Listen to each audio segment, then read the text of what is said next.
കേരളത്തിലുടനീളം നഗര മോഡിഫിക്കേഷൻ അല്ലെങ്കിൽ സൗന്ദര്യവൽക്കരണത്തിൻ്റെ ഭാഗമായിട്ട് ചിത്രങ്ങൾ വരയ്ക്കുന്ന ഒരു പദ്ധതി കുറേ കാലമായിട്ടുണ്ട്.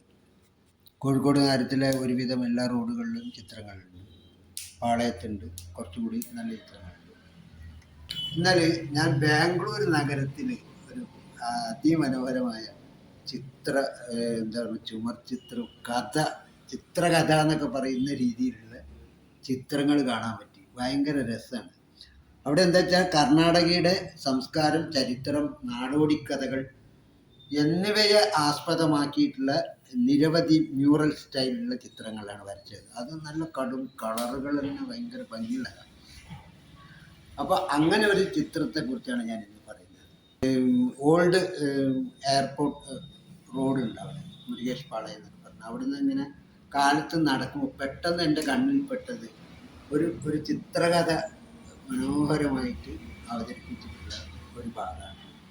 അപ്പോൾ ഞാൻ നോക്കുമ്പോൾ എന്താ വെച്ചിട്ടുണ്ടെങ്കിൽ കൽപ്പന വാൾ ആർട്ട് പദ്ധതി എന്ന് പറഞ്ഞിട്ട് ഒരു പദ്ധതി ഉണ്ട് അവിടെ. ഈ കൽപ്പന എന്ന് എന്ന വാക്കിൻ്റെ അർത്ഥം ഭാവന എന്നാണ്. അപ്പോൾ നമ്മളുടെ ഭാവനയിൽ വിരിയുന്ന ചിത്രങ്ങൾ വരയ്ക്കാനുള്ള ഒരു പദ്ധതി, അതിൻ്റെ പേരാണ് കൽപ്പന വാൾ ആർട്ട് പദ്ധതി. അങ്ങനെ യാഥാർത്ഥ്യവും ഭാവനയും ചേർന്ന് ഒരു നാടൻ സംസ്കാരത്തിൻ്റെ പ്രതീകാത്മകമായ ഒരു അവതരണം ഉദ്ദേശിക്കുന്നു. അത് നല്ല നല്ല രസമുള്ള കളറുകൾ ഉപയോഗിക്കുന്നു, ജീവിതത്തിൻ്റെ ഓരോ ഭാഗങ്ങൾ അവതരിപ്പിക്കുന്നു. അതിനൊരു കഥയൊന്നും ഉണ്ടായിട്ടല്ല, എങ്കിലും നമുക്ക് പശു, പൂവ്, മരം, അങ്ങനെ ഒരു സ്ത്രീ, സൂര്യചന്ദ്രന്മാർ, നക്ഷത്രക്കൂട്ടങ്ങൾ, ഇങ്ങനെയുള്ള കാര്യങ്ങളാണ് എല്ലാ ചിത്രത്തിൽ.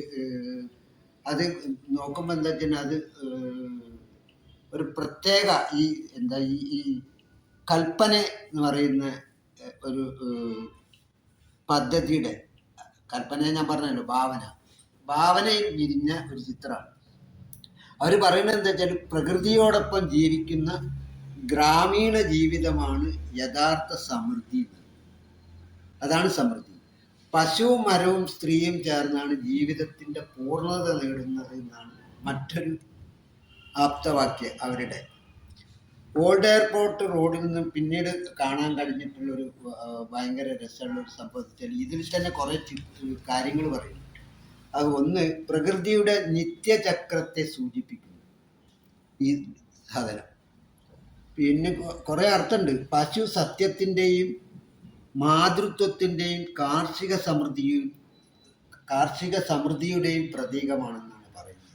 അതുകൊണ്ടാണ് ഈ പശുക്കളും മറ്റേ പാല് കറക്കുന്ന ആ രീതിയിലുള്ള ചിത്രങ്ങൾ വരയ്ക്കുന്നത്. ഈ പഴം നിറച്ച കൊട്ടയായിട്ടൊരു വനിതി, പഴങ്ങൾ, ഒരു പ്രത്യേകതരം പഴത്തിൻ്റെ പേര്, അതിന് നീല നിറത്തിലുള്ള ഒരു പഴങ്ങളാണ് ജാമ്പുളം എന്നാണ് പറയുന്നത്. ഇതാണ് സാധനം മനസ്സിലായില്ല. ജാമുൻ എന്ന് പറയുന്ന ഒരു ഫ്രൂട്ട്സിൻ്റെ ഒരു കൊട്ടയായിട്ടുള്ളതാണ്. അപ്പം എന്താ വെച്ചാൽ പഴങ്ങൾ നിറച്ച കൊട്ടയുമായി നിൽക്കുന്ന ഒരു സ്ത്രീയാണ്. അധ്വാനത്തിൻ്റെയും സമൃദ്ധിയുടെയും പ്രതീകമാണ് ഈ കൊട്ടയേന്തിയ സ്ത്രീ എന്നാണ് അവർ അതിന് അർത്ഥം കണക്കാക്കിയത്. അങ്ങനെ നാട്ടിൻപുറത്തിൻ്റെ നന്മകൾ എന്നൊക്കെ നമ്മൾ പറയുന്നില്ല, അതേമാതിരി നാട്ടിൻപുറത്തിൻ്റെ നന്മകളാൽ സമൃദ്ധി ഉള്ള ചിത്രങ്ങളായിരുന്നു അവിടെ തെരുവിൽ കണ്ടത്. ആ ചിത്രത്തിനെ കുറിച്ചാണ് ഞാൻ പറയുന്നത്. അതിലൊരു വലിയ മരവും ഒക്കെ ഉണ്ട്. അത് പറയുന്നത് ജീവൻ്റെയും വളർച്ചയുടെയും പ്രകൃതിയുടെയും ദാനത്തിൻ്റെയും പ്രതീകമാണ് ഒരു മരം. അപ്പം അങ്ങനെ ഓരോ അർത്ഥം, അതാണ് ഈ ഭാവനയുടെ ഭാഗമായിട്ട് ഇത്തരം ചിത്രങ്ങൾക്ക് ഈ രൂപം വരുന്നത്. അപ്പോൾ ആ ഒരു ചിത്രങ്ങളെ കുറിച്ച് സൂര്യനും നക്ഷത്രങ്ങളും പകലും രാത്രിയും മാറി മാറി വരുന്നതിന് സൂചിപ്പിക്കുന്നു എന്ന് പറയുന്നു. പിന്നെ ജീവിതവും പ്രകൃതിയുമായി ചേർന്നാണ് നമ്മൾ മുന്നോട്ട് പോകുന്നത്. ഇത്തരം സൂചനകളാണ് ആകാശവും സൂര്യനും നക്ഷത്രങ്ങളും വരച്ചുകൊണ്ട് ഒരു ചിത്രകാരൻ നമ്മളോട് പറയുന്നത്. അപ്പോൾ ആ രീതിയിലുള്ള ഒരു ചിത്ര ഭിത്തി നിങ്ങൾക്ക് മുമ്പിൽ ഞാൻ കാണിക്കുകയാണ്.